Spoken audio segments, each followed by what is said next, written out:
अब एक के बाद गीत पर गीत कजरी के बाद अपना पंचन के बीच में हम कुछ बघेल खंड के संस्कार गीतन के कुछ वानगी प्रस्तुत कर रहे हैं।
पधारे सभी जनन का हमारा सादर प्रणाम। आदरणीय डायरेक्टर महोदय यहाँ उपस्थित हैं। अपना का बहुत बहुत आभार कि बघेलखंड के लोकगीतन का अपना के कारण मंच मिला। बहुत बहुत आभार। बहुत बहुत शुक्रिया सुषमा जी और वर्तिका जी, पूरी टीम के लिए एक बार जोरदार तालियां। आज इस दिव्यांग दिवस के मौके पर हमारे इस मंच पर दो दिव्यांग भी उपस्थित हैं। मैं अपने केंद्र के निदेशक इंद्रजीत ग्रोवर जी से निवेदन करूंगा कि मंच पर आए और इन कलाकारों का सम्मान करें। साथ ही दिवाकर नाथ त्रिपाठी जी भी हमारे बीच में हैं, मैं सर से भी निवेदन करूंगा। और उसके साथ साथ मुकुल जायसवाल जी भी हैं, वरिष्ठ समाज सेवी। इन कलाकारों को स्मृति चिन्ह स्वरूप यह छोटा सा वृक्ष भेंट किया जा रहा है।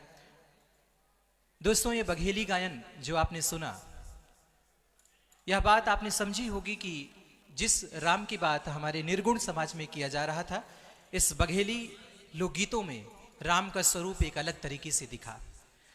कजरी से शुरुआत हुई और अवधि का एक बहुत ही, अवधि कह सकते हैं, अवधि, बघेली, बुंदेली, सभी जगहों पर गारी गाने की बड़ी अच्छी परंपरा है। और गारी की पारंपरिक धुन पर आपने ये अंत में गीत सुना।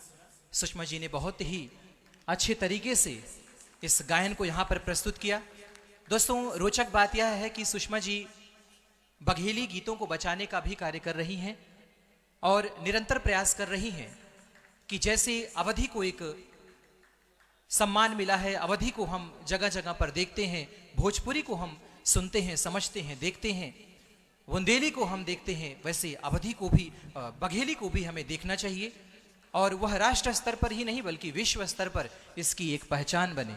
इन दिव्यांगों को आप देख रहे होंगे, हमारे बीच में है।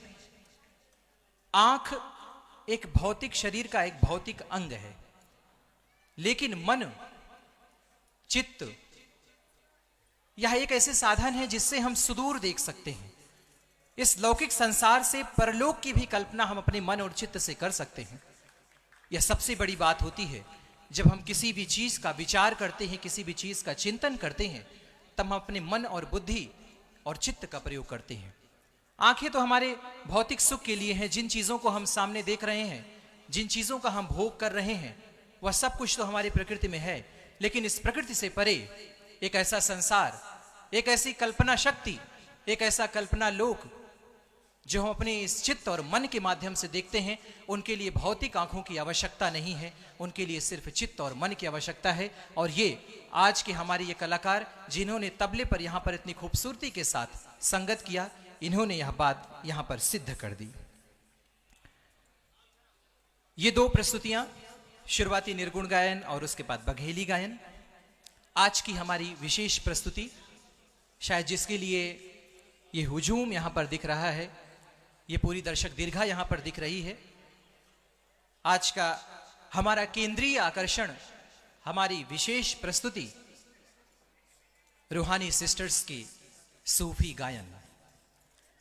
दोस्तों, नाम आप रूहानी सिस्टर का यूट्यूब के माध्यम से, गूगल पर हर जगह सर्च करते हैं, बहुत से गीत संगीत आप पा जाएंगे।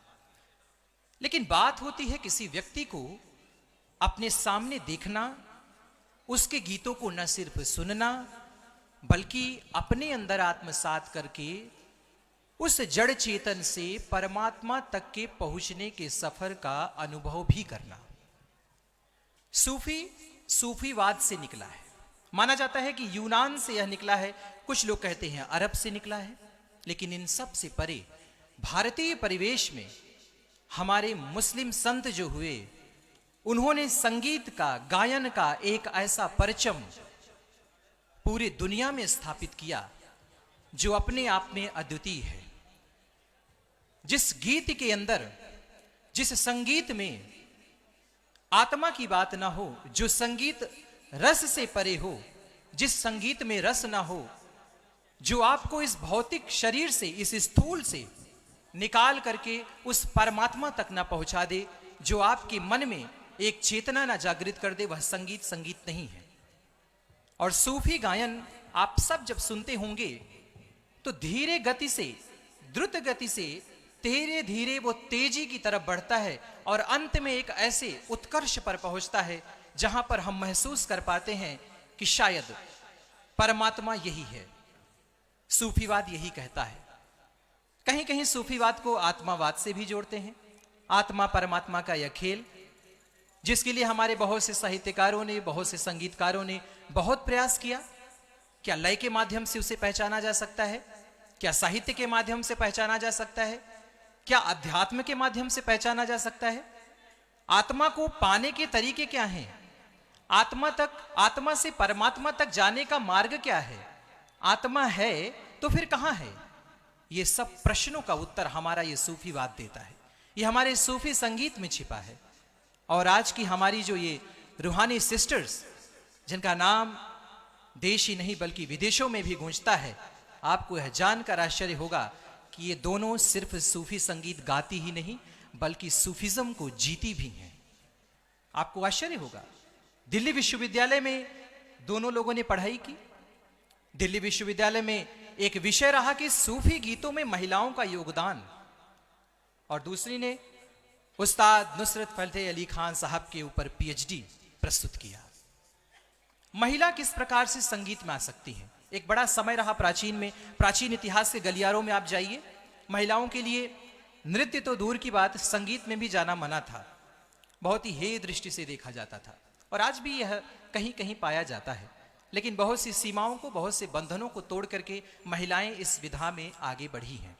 और सूफिज्म इस्लाम से जुड़ा हुआ, इस्लाम के उसूल, इस्लाम के जो कलाम है, उसके तकिया कलाम है, उन सब को अपने अंदर आत्मसात करके, उन सब को समाहित करके कैसे एक गुलदस्ते के रूप में प्रस्तुत किया जाए, यह हमारा सूफीवाद बताता है। आध्यात्मवाद की इस कड़ी में हम यह जानेंगे कि आध्यात्मिकता और भौतिकता का जो समागम है वही हमारा संगीत है। संगीत आपको भौतिकवाद से दूर नहीं करता, यानी कि आप यह नहीं कि घर बार छोड़ दीजिए, जो हमारी प्रकृति में जो वस्तुएं हैं उनका भोग करना छोड़ दीजिए, नहीं, आपको भौतिकता के साथ अध्यात्म से जोड़े, यही हमारे भारतीय संगीत की पहचान है। और इसे हम सबको पहचानना चाहिए, हम सबको इसे जीना चाहिए। दूसरी बात निकल कर आती है कि यह सूफिज्म जो आपके सामने आज इस गीत के माध्यम से प्रस्तुत किया जाना है, जो रूहानी सिस्टर्स आप सबके सामने प्रस्तुत करेंगी, इन्होंने इसका नाम रखा है, या फिर यूं कह सकते हैं कि इस प्रस्तुति का नाम है रूहानियत। रूहानियत से क्या समझते हैं आप लोग? रूह हमारी काया के अंदर एक आत्मा, हमारा मन, और रूहानियत का मतलब होता है मन का सुकून। हम अपने मन को कैसे सुकून दे सकते हैं, यह हमारी रूहानियत बताती है। और मन को सुकून देने के लिए संगीत की आवश्यकता है, लेकिन उस मन को सुकून तब मिलता है जब वह आध्यात्मिकता से सराबोर होती है। यानी जिस चीज की खोज में आप लगे हों, जिस चीज की आपको आवश्यकता हो, वह आपको अगर मिल जाए तभी आपके मन को सुकून मिलता है। यही परिभाषा है मन के सुकून की। तो सूफिज्म आपको वह हर चीज अपने गीत के माध्यम से, अपने संगीत के माध्यम से, अपने ताल, वाद्य, सुर के माध्यम से इन सभी को बताने का यहां पर कार्य करेगा। दूसरी इस रूहानियत में एक सबसे बड़ी चीज जो आपके सामने प्रस्तुत होगी, ललित कला के हमारे 5 आयाम हैं।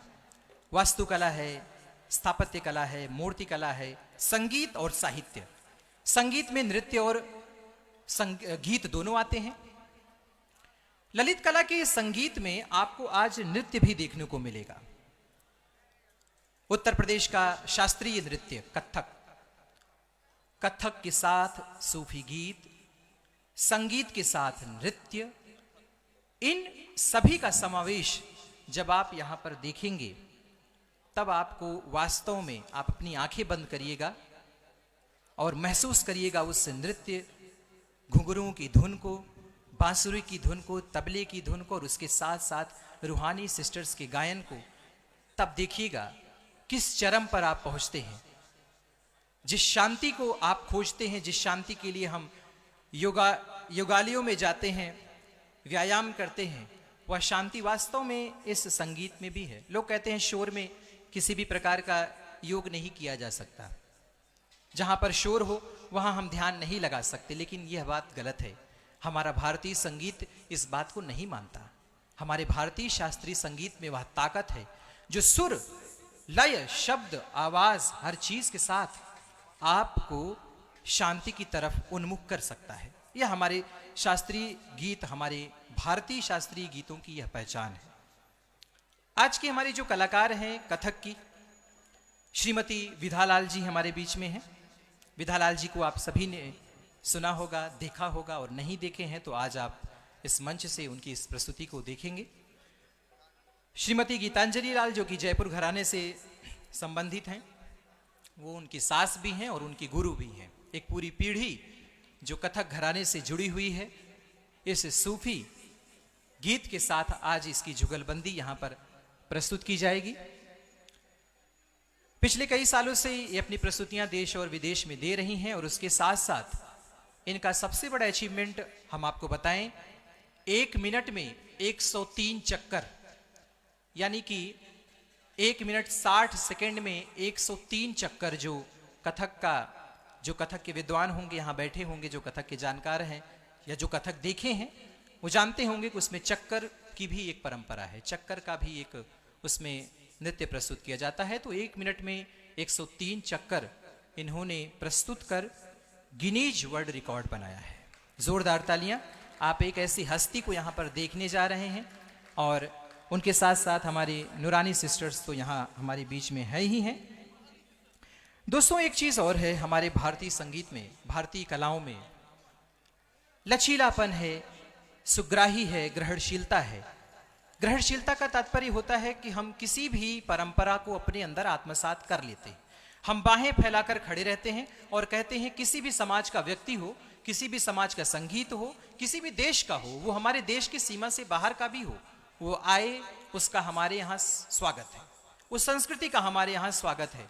उसका एक छोटा सा नमूना आपने कल देखा, सिद्धि धमाल, जो कि अफ्रीका से हमारे कुछ व्यापारी आते हैं और गुजरात के कुछ शहरों में बसते हैं और वहां पर एक नई तरह की लोक संस्कृति का निर्माण करते हैं, भारतीय परंपरा के साथ सराबोर होकर। तो यह हमारे संस्कृति की पहचान है जो हर चीज को अपने अंदर आत्मसात करती है। हिंदू, मुस्लिम, सिख, ईसाई, क्या क्या हमारे यहाँ अलग अलग धर्म है, समाज में ये बनाए हुए धर्म हैं, लेकिन आप महसूस करिए कि यहाँ तबले पर हमारे साथ अमान अली जी हैं, राजेश प्रसन्ना जी हैं, बड़े बड़े लोग हैं जो इस चीज का खंडन करते हैं कि जो हमारे समाज में इस तरह की कुरीतियां व्याप्त हैं, जो हमारे मन में इस तरह के विचार उत्पन्न होते हैं, उन सब से दूर है हमारा संगीत। हमारा संगीत सबको एक साथ बैठाता है। इस साथ में बैठने पर हर व्यक्ति सूफियाना हो जाता है और वास्तव में तब जाकर के हमारे मन को सुकून मिलता है और तब हमारा यह कार्यक्रम जैसे आज यहाँ पर प्रस्तुत होने चल रहा है, यह कहलाता है रूहानियत। इसी को कहते हैं रूहानियत। एक साथ बैठना, संभाव की संस्कृति उत्पन्न करना। सर्वे भवन्तु सुखिनः, सर्वे सन्तु निरामयः, सर्वे भद्राणि पश्यन्तु मा कश्चित् दुर्भाग् भवेत्। ये क्यों कहा गया है?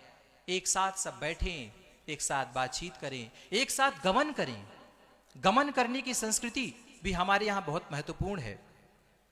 जितनी देर में ये मंच सज रहा है उतनी देर में हमें बोलना है, और हमें बोलना है तो हम कुछ बोल रहे हैं। आप लोग के ज्ञान के लिए भी बोल रहे हैं और बीच का पॉज भी भरने के लिए बोल रहे हैं, लेकिन सुनिए, हमें बोलना अच्छा लगता है, अगर आपको सुनना अच्छा लगता है तो अच्छी बात है। तो ये हमारे इन कलाओं की खूबसूरती है, इनकी ये विशेषता है।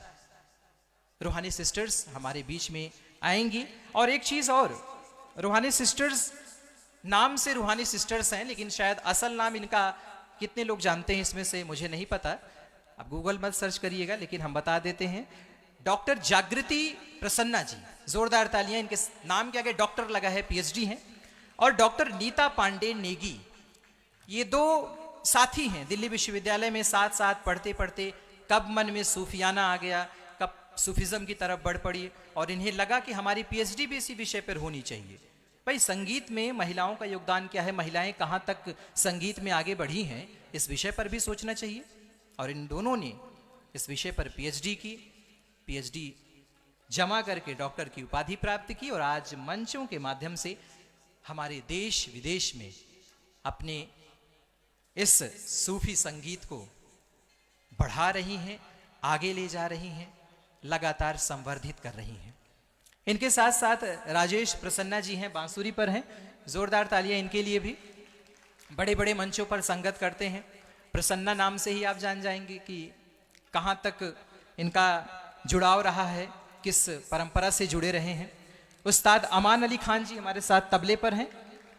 मंच पर लाइट दे दें तो हमारे संगतकारों को लोग देखें। अमान अली जी के लिए एक बार जोरदार तालियां, प्रसन्ना जी के लिए जोरदार तालियां।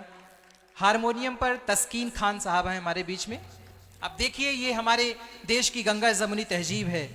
ढोलक पर संजीव कुमार जी हैं और परकशन पर शहजाद रशीद नियाजी साहब हैं। इनके लिए भी एक बार जोरदार तालियां। ये पूरा हमारा देश वास्तव में जिस संस्कृति की परिकल्पना, जिस संस्कृति की कल्पना हम सभी करते हैं, वह यहाँ पर पूरी तरीके से सार्थक हो रहा है। अब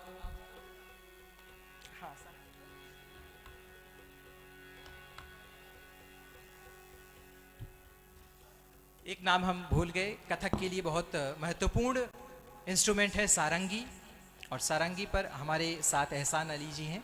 उनके लिए भी एक बार जोरदार तालियां। इन सभी कलाकारों का हमारे इस केंद्र की तरफ से, हमारे निदेशक महोदय की तरफ से, हमारे आज के अतिथियों की तरफ से, आप सभी की तरफ से बहुत बहुत इनका स्वागत है। आइए, जिनको टेलीविज़न पर देखते हैं, जिनके गीतों को ईयरफोन लगाकर सुनते हैं, जिस सूफियाने में हम रंगते हैं, जो सूफी संगीत आत्मा से परमात्मा तक ले चलता है, ऐसी दोनों बहनें, बहन कह सकते हैं, बिल्कुल कह सकते हैं, संबंध है, भले से अलग हो। रूहानी सिस्टर्स का एक बार जोरदार तालियां। तो रूहानियत के साथ आइए महसूस करते हैं हमारे मन का सुकून, रूहानियत।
आइए रूहानी सिस्टर।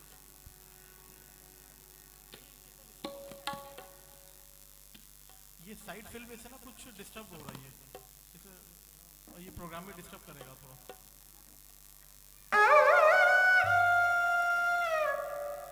थोड़ा कम कर दीजिए सारंगी।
भैया ये साइड फिल्म में से ना कुछ डिस्टर्ब हो रहा है, इसको करवाइए ठीक है।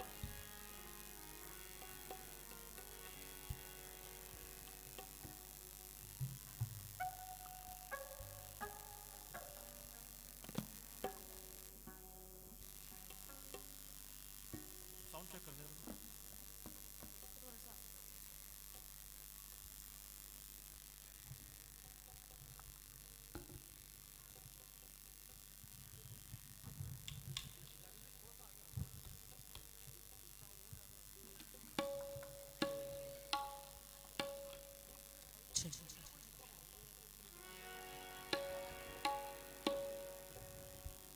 check, check, check, check, check. Check.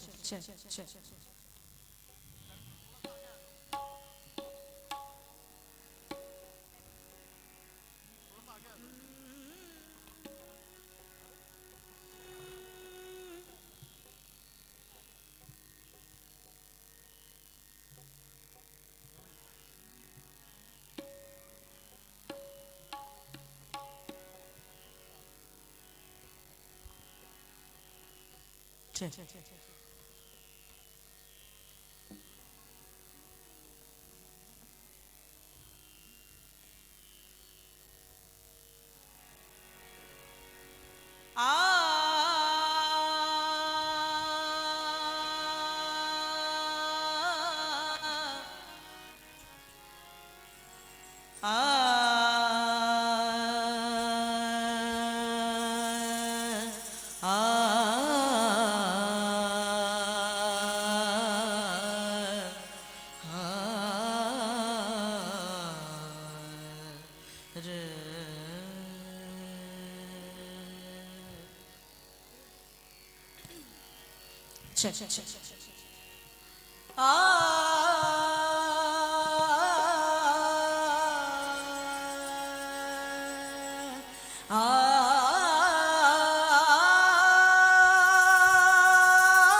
नमस्कार। हम रूहानी सिस्टर्स आज आपके सामने एक बहुत ही खूबसूरत, सबसे पहले तो आप सभी को हमारा प्यार भरा नमस्कार पूरी टीम की तरफ से। रूहानियत जो आज का हमारा कॉन्सेप्ट है, एक प्रोजेक्ट है जिसको एक स्टार्टअप के तौर पे हमने शुरू किया है, जिसमें हमने एक बहुत ही खूबसूरत डांस फॉर्म जिसे कथक के नाम से जाना जाता है, उसको सूफी जुगलबंदी के साथ मिलाया है। तो शुरुआत उससे करेंगे हम।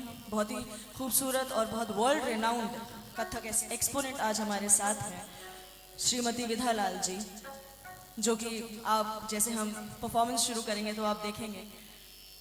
तो सबसे पहला कलाम जो आपके सामने पेशे खिदमत है वो है मन कुंतो मौला फा अलीउन मौला। ये एक कॉल है